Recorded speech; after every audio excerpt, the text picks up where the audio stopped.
Hello students, last lecture में हमने बात की थी बैक्टीरिया में जो फ्लैजिला होता है मोटिलिटी के लिए रिस्पॉन्सिबल होता है। फ्लैजिला के बेस पे कितने तरह के बैक्टीरिया को हमने क्लासिफाई किया, किसी में एक होता है, किसी में दो होते हैं, किसी में बहुत सारे होते हैं।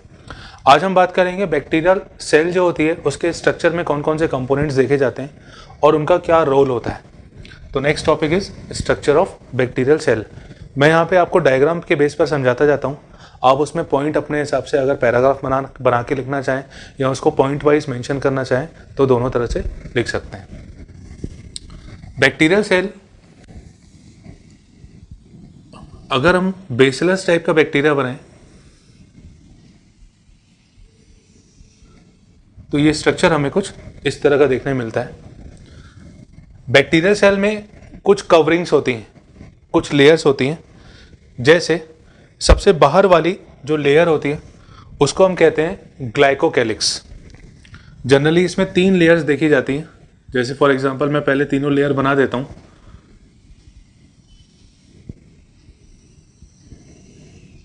सबसे आउटर लेयर को ग्लाइकोकैलिक्स कहते हैं, फिर उसके बाद जो लेयर होती है सेल वॉल, और सबसे लास्ट में होती है सेल मेम्ब्रेन।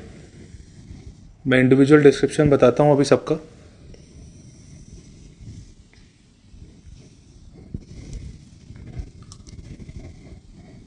फ्लैजिला मोटिलिटी के लिए, इसके अलावा कुछ स्ट्रक्चर मेम्ब्रेन वाले पार्ट में इस तरह से दिखाई पड़ते हैं। एक एक करके मैं सब पे आऊंगा।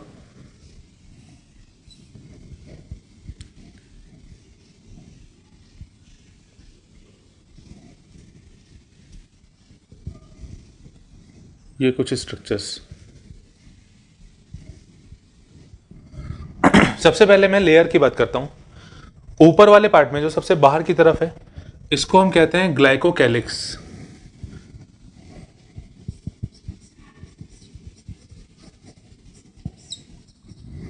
Glycocalyx it is the outer most layer.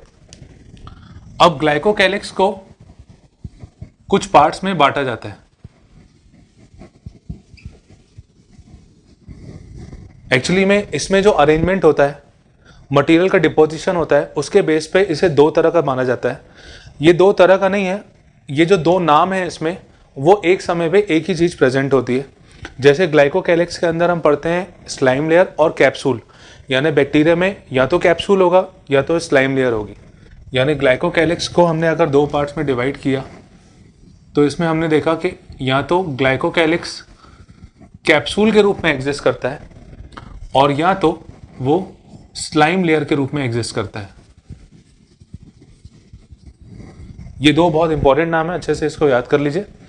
Glycocalyx ही अपन उसको कैप्सूल कहते हैं, ग्लाइकोकैलिक्स को ही अपन स्लाइम लेयर कहते हैं, पर सिचुएशन कंडीशन सिर्फ एक है कि या तो कैप्सूल होगा या तो स्लाइम लेयर होगी। अब इन दोनों को पहचानने का तरीका क्या है?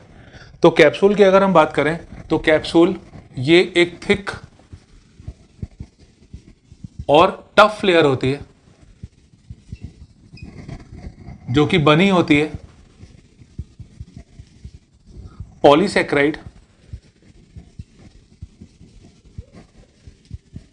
और पॉलीपेप्टाइड की। कैप्सूल थिक और टफ लेयर होती है जो कि पॉलीसैकेराइड और पॉलीपेप्टाइड की बनी होती है। दोनों चीजें इसमें प्रेजेंट होती हैं, पर स्लाइम लेयर में ऐसा नहीं होता। स्लाइम लेयर में थोड़ा सा चेंज हमें देखने मिलता है। स्लाइम लेयर जो होती है ये थिन होती है और लूज होती है, और ये बनी होती है सिर्फ और सिर्फ पॉलीसैकेराइड की।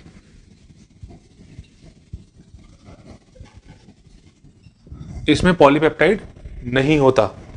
अब ये जो ग्लाइकोकैलिक्स है ये तो आउटर मोस्ट लेयर है। तो ग्लाइकोकैलिक्स के अगर हम फंक्शन की बात करें, इसके फंक्शंस क्या होंगे? तो ग्लाइकोकैलिक्स के मेनली 2 फंक्शन देखे जाते हैं। पहला, it help in colony formation, यानी बैक्टीरिया जो तेजी से डिवाइड होता है, कॉलोनीज बनाता है, उसमें ये मदद करता है। और दूसरा, protect bacteria from WBC,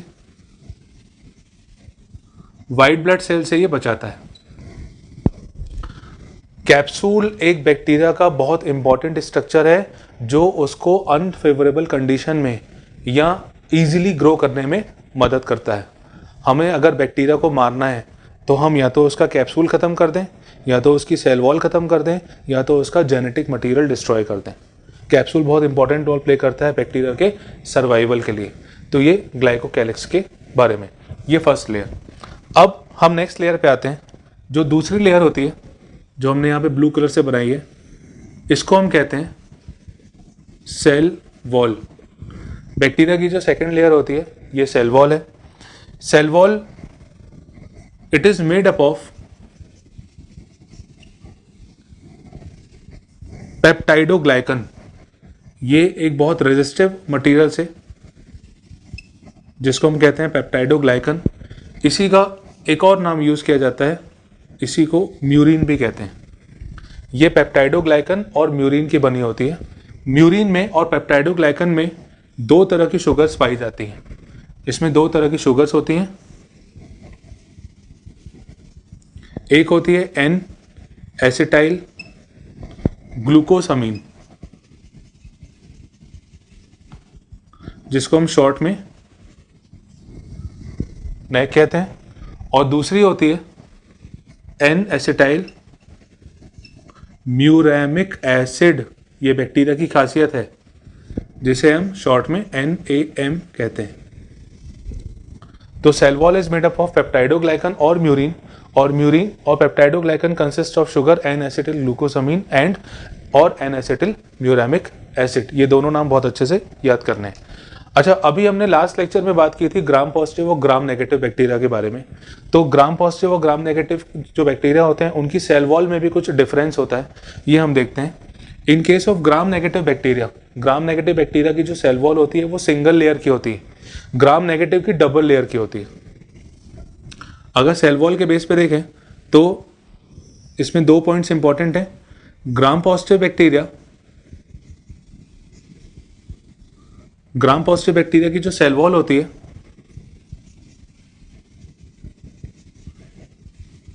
is made up of single layer होती है, जिसमें मेनली पेप्टाइडोग्लाइकन होता है, मेनली कंसिस्ट ऑफ पेप्टाइडोग्लाइकन, और साथ में कुछ अमाउंट में लिपिड भी होता है and small amount of lipids. जबकि ग्राम नेगेटिव के केस में ऐसा नहीं होता, ये ध्यान रखना। ग्राम पॉजिटिव बैक्टीरिया की बात कर रहा हूं मैं। ग्राम नेगेटिव में थोड़ा सा चेंज देखने में मिलता है। ग्राम नेगेटिव बैक्टीरिया की सेल वॉल जो होती है वो डबल लेयर होती है। In case of gram negative bacteria cell wall जो होती है ये डबल लेयर की बनी होती है, दो लेयर्स होती हैं।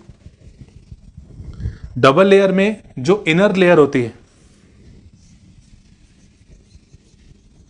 इनर लेयर पेप्टाइडोग्लाइकन की बनी होती है।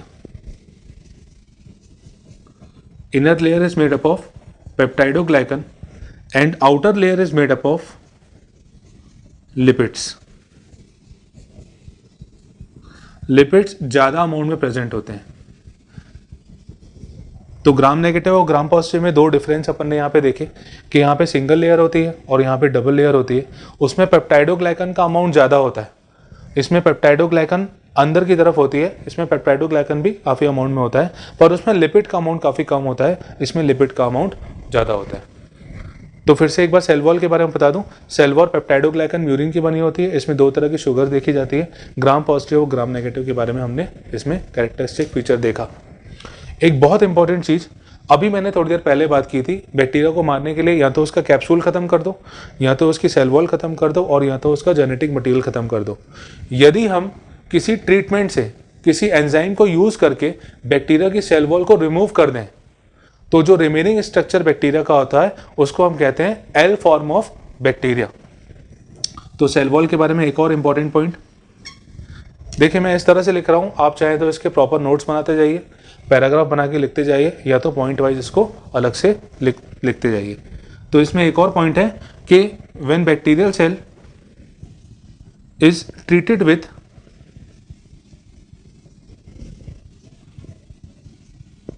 लाइसोजाइम treated with लाइसोजाइम, एक एंजाइम जो सेल वॉल को रिमूव कर देता है, then it cell wall is removed, और जो बचा हुआ स्ट्रक्चर होगा and remaining structure is called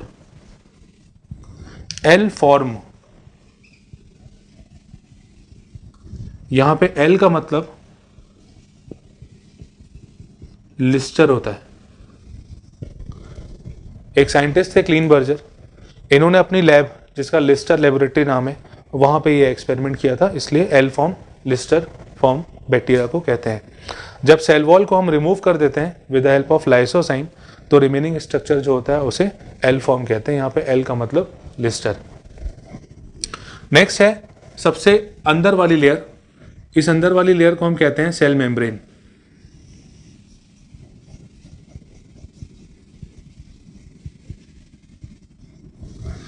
cell membrane is made up of lipid and protein.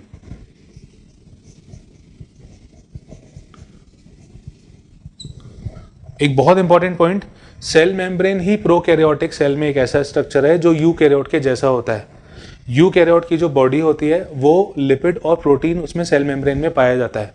Same composition यहाँ पे भी देखने मिलता है, तो it is the only structure which is similar to eukaryote. It is the only prokaryotic structure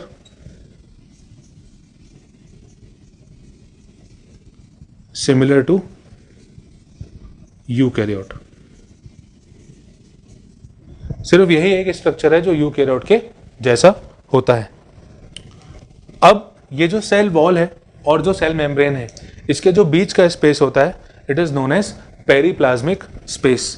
ये जो space है सेल वॉल और सेल मेम्ब्रेन के बीच में, इसे हम कहते हैं पेरीप्लाज्मिक स्पेस।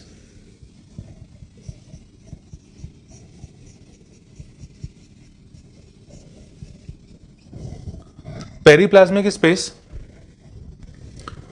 पहला पॉइंट तो इसके बारे में यही कि present between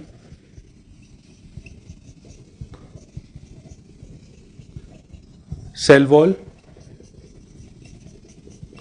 and cell membrane. दूसरा पॉइंट बहुत इंपॉर्टेंट है, it is similar to lysosome of eukaryote. ये लाइसोसोम के जैसा होता है, लाइसोसोम नहीं होता, लाइसोसोम के जैसा होता है फंक्शनली लाइसोसोम, जो मेन फंक्शन लाइसोसोम का होता है, ये डाइजेशन का फंक्शन परफॉर्म करते हैं लाइसोसोम को अपन सुसाइडल बैग भी कहते हैं। तो डाइजेशन का फंक्शन जो होता है वो यहाँ पे पेरीप्लाज्मिक स्पेस के द्वारा किया जाता है। It help in digestion of substances, ये मटेरियल का डाइजेशन कराता है पेरीप्लाज्मिक स्पेस। तो अभी हमने लेयर्स के बारे में देखा, लेयर्स में कौन कौन से स्ट्रक्चर होते हैं ये देखा। ग्लाइकोकैलिक्स आउटर मोस्ट लेयर है, इसके दो फंक्शन होते हैं, बैक्टीरिया की कॉलोनी फॉर्मेशन में हेल्प करता है और बैक्टीरिया को प्रोटेक्ट करता है WBC से। या तो ये कैप्सूल के रूप में होगा, या तो स्लाइम लेयर के रूप में होगा, थिक टफ, और या तो थिन और smooth. Cell wall important composition है इसका, पेप्टाइडोग्लाइकन म्यूरिन का बना होता है। ग्राम पॉजिटिव के केस में सेल वॉल जो होती है वो सिंगल लेयर होती है, पेप्टाइडोग्लाइकन और स्मॉल अमाउंट ऑफ लिपिड उसमें प्रेजेंट होते हैं। ग्राम नेगेटिव में डबल लेयर होती है, अंदर वाली लेयर में पेप्टाइडोग्लाइकन इंपॉर्टेंट कॉन्स्टिट्यूएंट और बाहर वाली लेयर में लिपिड्स प्रेजेंट होते हैं। जब बैक्टीरिया को हम ट्रीट करते हैं लाइसोजाइम से तो वो उसकी सेल वॉल को डाइजेस्ट कर जाता है, तो रिमेनिंग स्ट्रक्चर यानी bacterial cell without cell wall, bacterial structure without cell wall is known as L form. यहाँ पे एल का मतलब लिस्टर फॉर्म है। सेल मेम्ब्रेन सबसे अंदर वाला पार्ट है और ये प्रोटीन और लिपिड का बना होता है।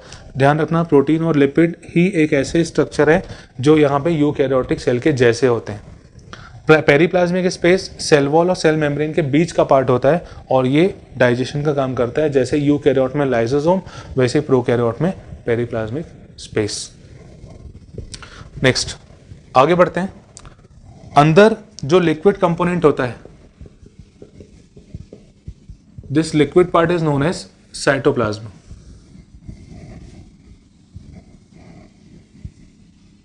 इसका जो लिक्विड पार्ट होता है इसे हम साइटोप्लाज्म कहते हैं, जो नॉर्मली जैसे सेल में होता है। साइटोप्लाज्म के बारे में कि इसमें सेल ऑर्गेनल्स एब्सेंट होती हैं। यूकैरियोट्स के केस में सेल ऑर्गेनल साइटोप्लाज्म में प्रेजेंट होती हैं और प्रोकैरियोट्स के केस में ऐसा कुछ नहीं है। दूसरा, साइटोप्लाज्म में किसी भी तरह का मूवमेंट नहीं होता, नो साइक्लोसिस। साइक्लोसिस मतलब होता है जो साइटोप्लाज्म का मूवमेंट होता है, साइटोप्लाज्म मूव करता है, साइक्लोसिस कहते हैं। स्ट्रीमिंग मूवमेंट भी कहते हैं इसको, इसमें साइक्लोसिस नहीं देखने मिलता। नेक्स्ट स्ट्रक्चर, बहुत इंपॉर्टेंट स्ट्रक्चर, जो अंदर वाली सबसे लास्ट वाली मेम्ब्रेन होती है जिसको हमने सेल मेम्ब्रेन कहा। सेल मेम्ब्रेन में अंदर की तरफ कुछ फोल्डिंग्स होती हैं, कुछ इस तरह से।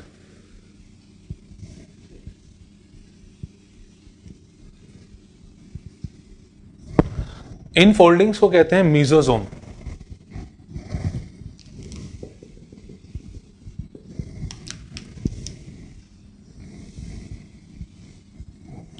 इन फोल्डिंग्स को हम मीजोजोम्स कहते हैं। मीजोजोम बहुत इंपॉर्टेंट पार्ट है बैक्टीरियल सेल का। मीजोजोम के बारे में कुछ इंपॉर्टेंट पॉइंट्स। सबसे पहला तो इसकी डिस्कवरी की थी जेम्स ने इसको डिस्कवर किया था। मीजोजोम बेसिकली रेस्पिरेशन के लिए रिस्पॉन्सिबल होता है और ये दो टाइप का होता है। ये मैं बताता हूँ अभी रेस्पिरेशन के लिए और दो टाइप का। इसमें पहला टाइप होता है पेरिफेरल मीजोजोम।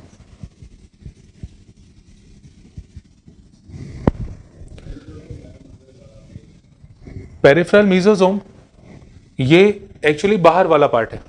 मीजोजोम यहाँ पे दो पार्ट्स में डिवाइड है। एक तो ये जो अंदर वाला पार्ट है, जो साइटोप्लाज्म की तरफ, जो अंदर की तरफ दिख रहा है, इसको हम कहते हैं सेंट्रल मीजोजोम। और ये जो बाहर वाला पार्ट है इसको हम कहते हैं पेरिफेरल मीजोजोम।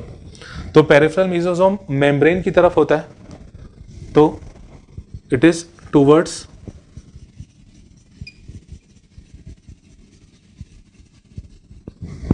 मेम्ब्रेन। दूसरा, it perform mainly two functions. ये मेनली दो फंक्शंस परफॉर्म करता है। पहला फंक्शन है सेल रेस्पिरेशन का, यानी बैक्टीरियल सेल जो होती है वो रेस्पिरेशन मीजोजोम के थ्रू करती है। और दूसरा, इसमें जो सेल वॉल होता है उसका फॉर्मेशन मीजोजोम के द्वारा देखा जाता है। यानी सेल रेस्पिरेशन और सेल वॉल का फॉर्मेशन पेरिफेरल मीजोजोम कराता है। दूसरा होता है मीजोजोम, इसको हम कहते हैं सेंट्रल मीजोजोम। सेंट्रल मीजोजोम जो होते हैं वो टुवर्ड सेंटर होते हैं और इसके दो फंक्शंस होते हैं। पहला पॉइंट तो ये नोट कर लीजिए, these are towards central part. इसके अलावा इसका फंक्शन अगर हम देखें तो इसके दो फंक्शंस हैं। पहला तो ये सेल डिवीजन में हेल्प करता है। दूसरा, ये डीएनए रेप्लिकेशन में हेल्प करता है। तो सेंट्रल मीजोजोम जो अंदर की तरफ होगा वो सेल डिवीजन में हेल्प करेगा और डीएनए रेप्लिकेशन में हेल्प करेगा। अभी हमने देखा कि मीजोजोम रेस्पिरेशन का फंक्शन परफॉर्म कर रहा है, यानी इसमें कुछ इंपॉर्टेंट पॉइंट और भी हैं। ये यूकैरियोट्स में जैसे माइटोकॉन्ड्रिया होता है वैसे यहाँ पे मीजोजोम रोल प्ले करता है। वहाँ पे यूकैरियोट में ऑक्सीडेटिव एंजाइम्स होते हैं जो ऑक्सीडेशन के लिए रिस्पॉन्सिबल होते हैं, रेस्पिरेशन के लिए रिस्पॉन्सिबल। उसमें से कुछ एंजाइम्स मीजोजोम्स में भी पाए जाते हैं। तो ये दो पॉइंट और लिख लें मीजोजोम के अंदर कि फंक्शनली सिमिलर टू माइटोकॉन्ड्रिया। इसके अलावा oxidative enzymes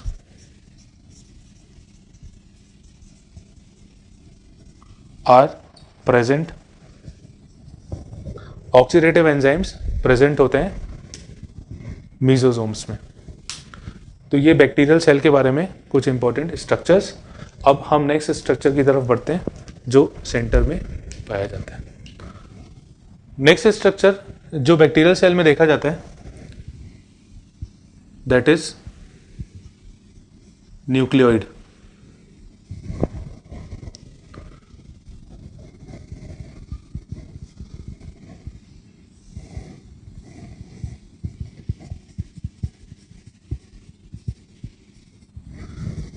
nucleoid bacterial cell का जेनेटिक मटेरियल है। न्यूक्लियोइड के लिए हम एक और टर्म यूज करते हैं, जीनोफोर। तो इसमें लिख लेते हैं अपन, nucleoid is the genetic material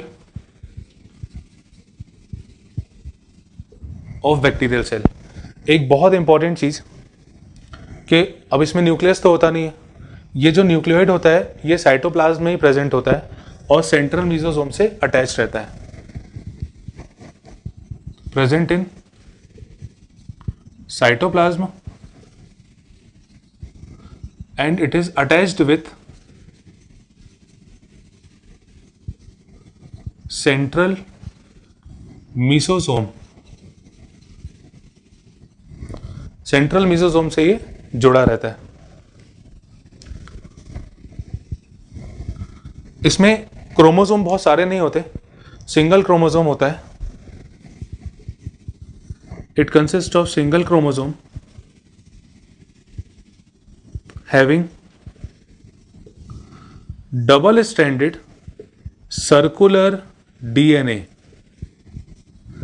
double standard circular DNA इसमें होता है, यानी ये स्ट्रक्चर कुछ इस तरह का होता है, ये एक स्टैंड, ये दूसरा और सर्कुलर होता है। इस तरह का डीएनए इसमें देखा जाता है। अच्छा, जो क्रोमोसोम में बाइंडिंग प्रोटीन्स होते हैं ये होते हैं हिस्टोन और नॉन हिस्टोन। यहाँ पे प्रोकैरियोट्स में सिर्फ नॉन हिस्टोन प्रोटीन होते हैं, हिस्टोन प्रोटीन प्रोकैरियोट्स में नहीं होते। Histone proteins are characteristic feature of eukaryotes. तो इसमें क्रोमोसोम में नॉन हिस्टोन प्रोटीन्स होते हैं। Chromosomes consist of non histone proteins, जिसको अपन पॉलीअमीन भी कहते हैं।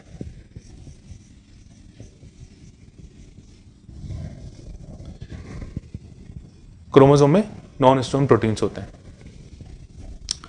अब एक बहुत इंपॉर्टेंट चीज जो यहां देखने मिलती है कि जो इसका जेनेटिक मटेरियल होता है उस जेनेटिक मटेरियल के साथ साथ कुछ एक्स्ट्रा मटेरियल भी होता है जो रेप्लिकेशन की प्रॉपर्टी शो करता है। इस एक्स्ट्रा क्रोमोसोमल मटेरियल को हम कहते हैं plasmid. It contain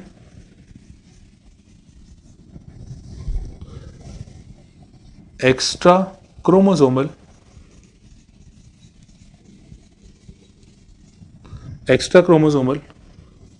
double standard circular material called plasmid.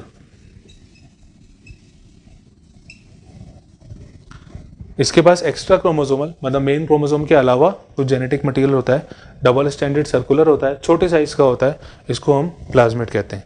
Plasmid की एक खासियत होती है ये खुद से रेप्लिकेट कर सकता है।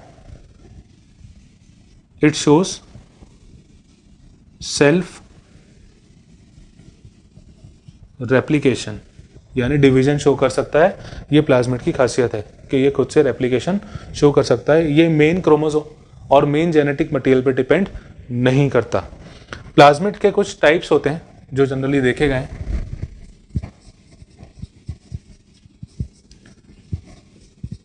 प्लाज्मिड की डेफिनेशन अपन ने देख ली है। प्लाज्मिड के टाइप्स, एक होता है एफ प्लाज्मिड, एक होता है एफ प्लाज्मिड। यहाँ पे एफ का मतलब है फर्टिलिटी फैक्टर। प्लाज्मिड के अंदर कुछ ऐसा फैक्टर होता है जो नेक्स्ट जनरेशन में जा सकता है, रेप्लिकेट हो सकता है, डिवाइड हो सकता है, उसे हम कहते हैं एफ प्लाज्मिड। यदि F plasmid F factor present होता है तो वो मेल कहलाता है, और अगर नहीं होता है तो वो फीमेल सेल कंसिडर की जाती है। F is fertility factor. जिस प्लाज्मिड में F फैक्टर प्रेजेंट होता है उसे F प्लस कहते हैं। F plus means fertility factor present, और ये मेल सेल होती है। F प्लाज्मिड F प्लस होगा तो मेल की तरह उसको रिप्रेजेंट करते हैं, F माइनस होगा तो फर्टिलिटी फैक्टर एब्सेंट, और ये फीमेल सेल कंसिडर की जाती है। दूसरा प्लाज्मिड होता है R प्लाज्मिड। यहां पे R का मतलब होता है रेजिस्टेंस, यानी ऐसा प्लाज्मिड जो किसी एंटीबायोटिक के प्रति रेजिस्टेंस क्रिएट करता है। हम जानते हैं कि बैक्टीरियल जो डिजीज होती हैं उसमें से कुछ बैक्टीरिया कुछ एंटीबायोटिक के प्रति रेजिस्टेंस क्रिएट कर लेते हैं, तो वो रेजिस्टेंस जो होता है वो बेसिकली प्लाज्मिड के कारण होता है। तो ये R प्लाज्मिड बेसिकली रेजिस्टेंस के लिए रिस्पॉन्सिबल होता है।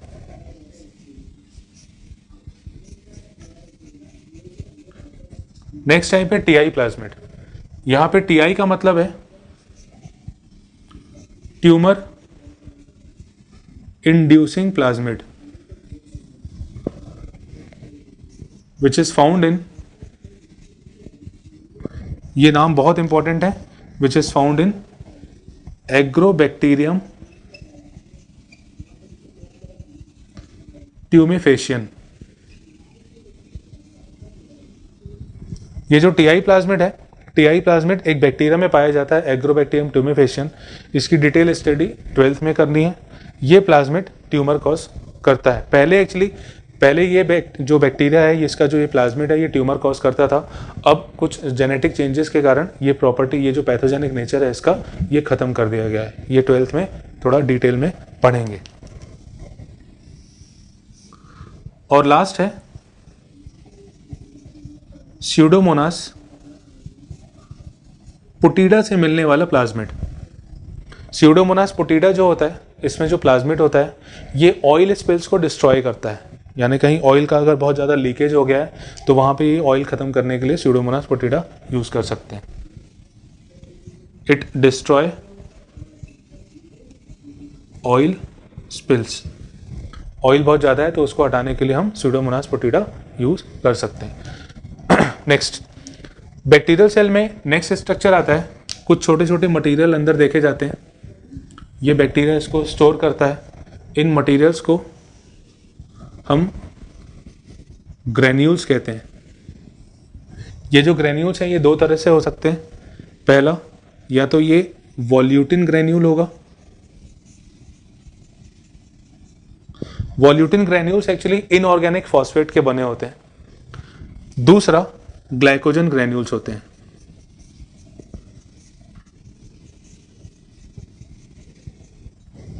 वॉल्यूटिन ग्रेन्यूल्स इनऑर्गेनिक फॉस्फेट के बने होते हैं। ग्लाइकोजन ग्रेन्यूल्स जो है ये कार्बोहाइड्रेट के बने होते हैं। ये रिजर्व फूड मटेरियल बैक्टीरिया की बॉडी में देखा जाता है।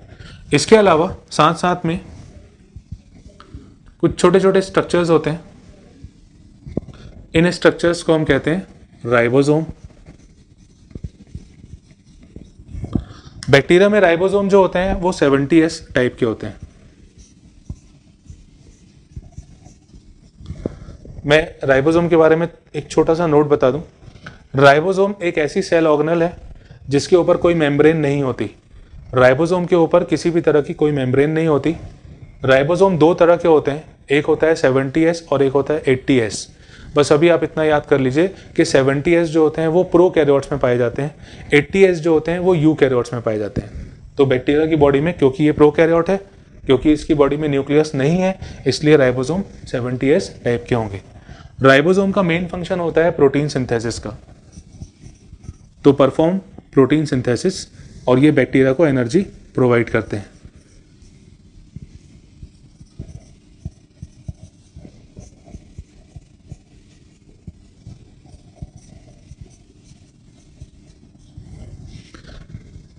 ये बैक्टीरिया को एनर्जी प्रोवाइड करते हैं by performing the function of protein synthesis. Next हम पढ़ते हैं respiration in bacteria.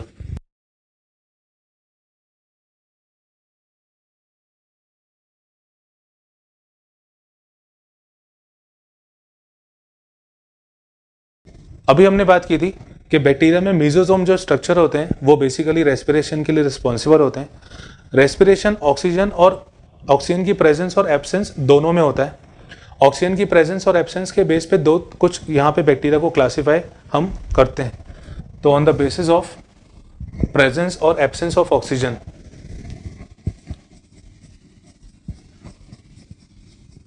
On the basis of presence और absence of oxygen, bacteria are classified into 4 different categories. सबसे पहला है ऑब्लिगेट और स्ट्रिक्ट एरोब। देखिए हम यहां पे दो टर्म यूज करेंगे, एक ऑब्लिगेट, इसी को स्ट्रिक्ट कहते हैं, और दूसरा फैकल्टेटिव। इन दो टर्म्स का आप मतलब समझिए पहले अच्छे से। ऑब्लिगेट और स्ट्रिक्ट मतलब वो स्ट्रिक्टली कंडीशंस को फॉलो करने वाले, और फैकल्टेटिव मतलब ऑल्टरनेट कंडीशंस वहां पे एग्जिस्ट करती हैं। अब जैसे यहाँ पे नाम लिखा है ऑब्लिगेट और स्ट्रिक्ट एरोब।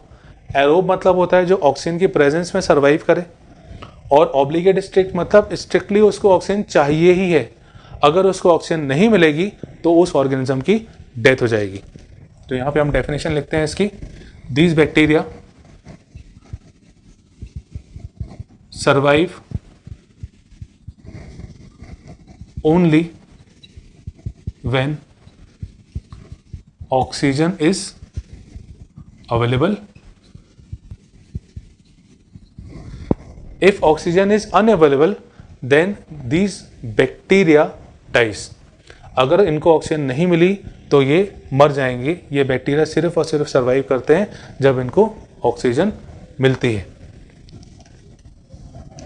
एग्जाम्पल इसका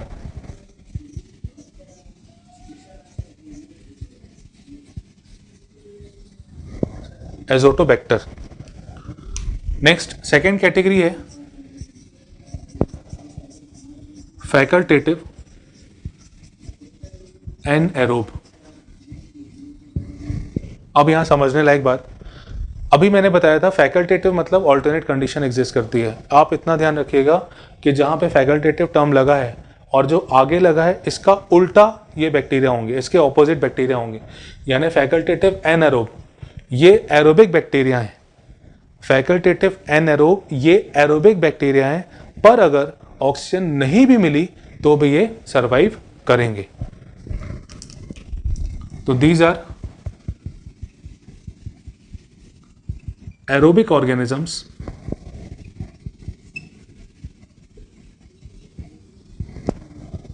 but they also survive in absence of oxygen।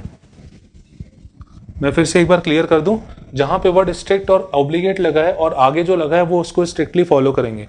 Strict arrow मतलब इनको ऑक्सीजन की जरूरत है, अगर ऑक्सीजन नहीं मिलेगी तो ये मर जाएंगे।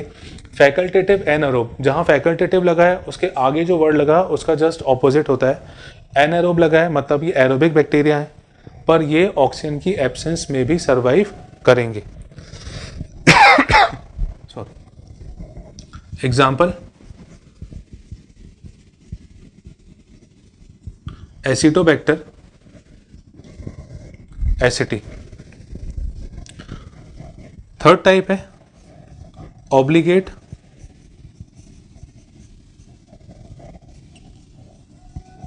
और स्ट्रिक्ट एनएरोब। अब ये दो डेफिनेशन समझ के मेरे ख्याल से आप तीसरी डेफिनेशन खुद से बता सकते हैं। ऑब्लिगेट और स्ट्रिक्ट मतलब सीधे सीधे कंडीशंस को फॉलो करने वाले, जो नाम लगा है इसमें आगे वही होंगे, यानी ये एनएरोबिक बैक्टीरिया होंगे, और अगर इनको ऑक्सीजन मिल गई तो ये मर जाएंगे। ये हमेशा सर्वाइव करते हैं जहां पे ऑक्सीजन नहीं होती। These organisms survive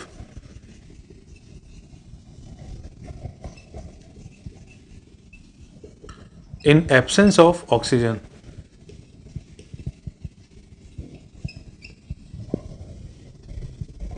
और अगर इनको ऑक्सीजन मिली तो ये मर जाएंगे. एग्जाम्पल, क्लोस्ट्रीडियम बॉटुलिनम, जो फूड पॉइजनिंग के लिए बैक्टीरिया रिस्पॉन्सिबल होता है. Next, fourth type is facultative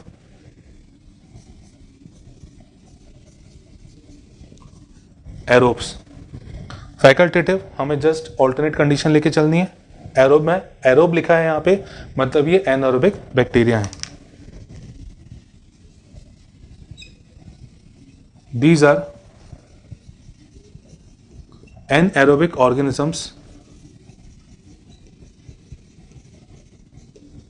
but also survive in presence of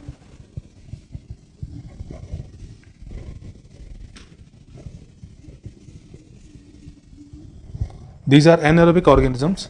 ये इनको ऑक्सीजन नहीं मिलती है, ये मेनली एनारोबिक होते हैं, पर ये सरवाइव करते हैं यदि इनको ऑक्सीजन मिल भी जाती है तो भी. एग्जाम्पल,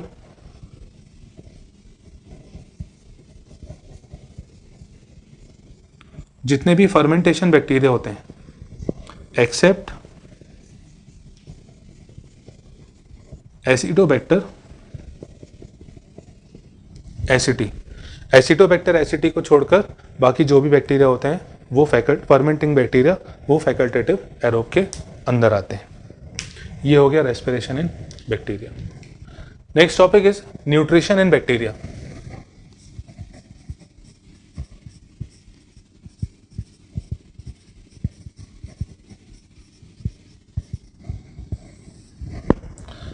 बैक्टीरिया में न्यूट्रिशन दोनों तरह से होता है. ये ऑटोट्रॉफिक भी होते हैं और हेटरोट्रॉफिक भी होते हैं.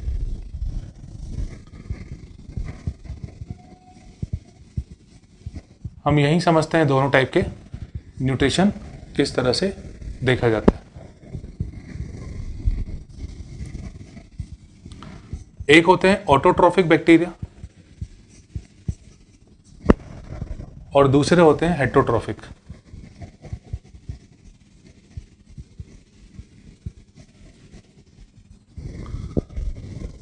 Autotrophic bacteria, they prepare their own food.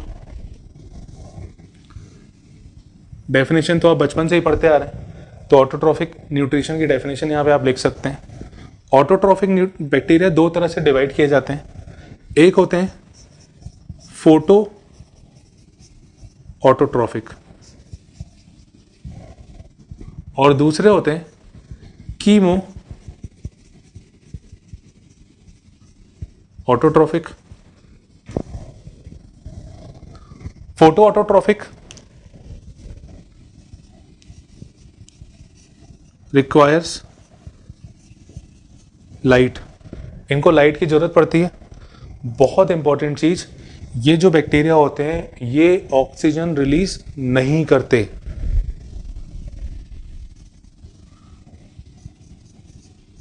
Non oxygen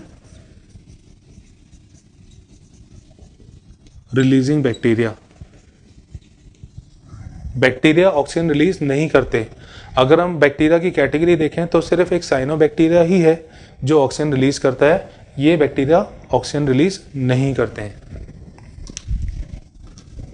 इसमें जो सोर्स ऑफ हाइड्रोजन होता है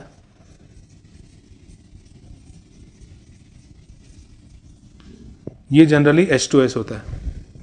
इनको हाइड्रोजन की रिक्वायरमेंट होती है फोटोसिंथेसिस शो करने के लिए, फोटो यूज़ करने के लिए, प्रिपेयर करने के लिए फूड मटेरियल को. यहाँ पे ये हाइड्रोजन H2S से यूज़ करते हैं. इसमें भी कुछ कैटेगरी हम पढ़ते हैं, जैसे पर्पल सल्फर बैक्टीरिया, फिर एक होता है ग्रीन सल्फर बैक्टीरिया फिर एक होता है पर्पल नॉन सल्फर बैक्टीरिया। सिर्फ आप लोगों को एग्जाम्पल्स इसके याद करने हैं। Purple sulphur bacteria example chromatium, green sulphur का एग्जाम्पल क्लोरोबियम, और non sulphur purple रोडोस्पाइरलम।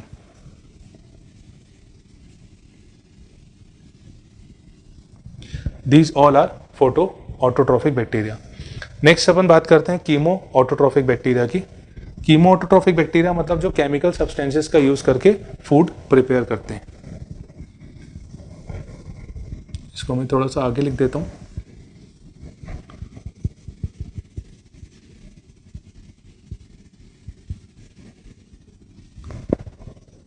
They use chemical energy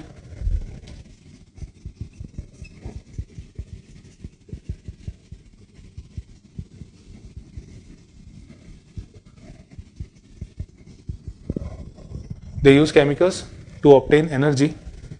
कीमोऑटोट्रॉफिक कई बैक्टीरिया होते हैं, जैसे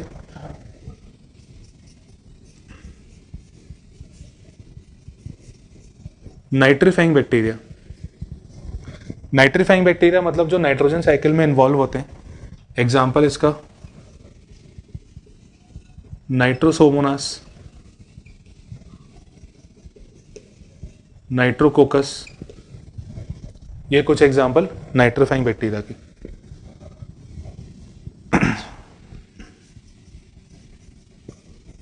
आयरन बैक्टीरिया, फेरोबेसिलस,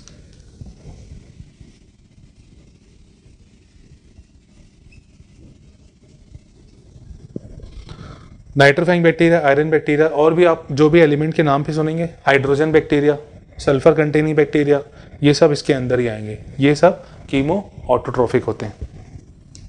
तो ये ऑटोट्रॉफिक के दो पार्ट्स खत्म हुए, फोटोट्रॉफिक और कीमो ऑटोट्रॉफिक। इसमें ध्यान रखने वाली बात इंपॉर्टेंट जो ये है कि ये नॉन ऑक्सीजन रिलीजिंग बैक्टीरिया होते हैं। कुछ समय पहले एक क्वेश्चन पूछा गया था नीट में कि इनमें से कौन सा ऑक्सीजन रिलीज नहीं करेगा, तो उसका आंसर था green sulphur bacteria. Next, heterotrophic nutrition मतलब ये किसी दूसरे ऑर्गेनिज्म पर डिपेंड करते हैं या ये किसी और सोर्स पर डिपेंड करते हैं, खुद अपना फूड नहीं प्रिपेयर कर सकते। हेट्रोट्रॉफिक बैक्टीरिया के अंदर अपन पढ़ते हैं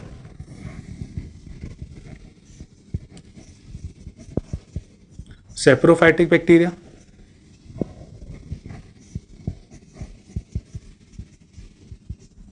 पैरासाइटिक बैक्टीरिया और symbiotic bacteria. Saprophyte bacteria obtain food from dead and decay matter.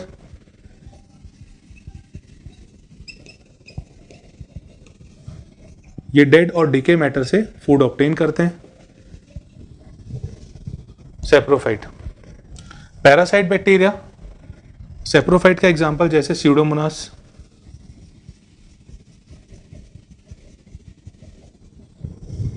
Parasitic bacteria obtain food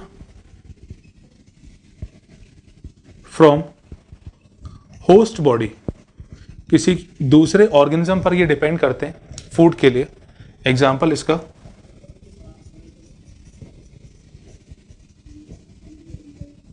Mycobacterium species जो होती हैं वो पैरासाइटिक बैक्टीरिया के अंदर आएंगी। Symbiotic bacteria lives in association with other. ये ऑर्गेनिज्म दूसरे ऑर्गेनिज्म के साथ एसोसिएशन में रहते हैं और वहां से वो फायदा उठाते हैं, उनको सब्सटेंसेस मिलते हैं। एग्जाम्पल इसका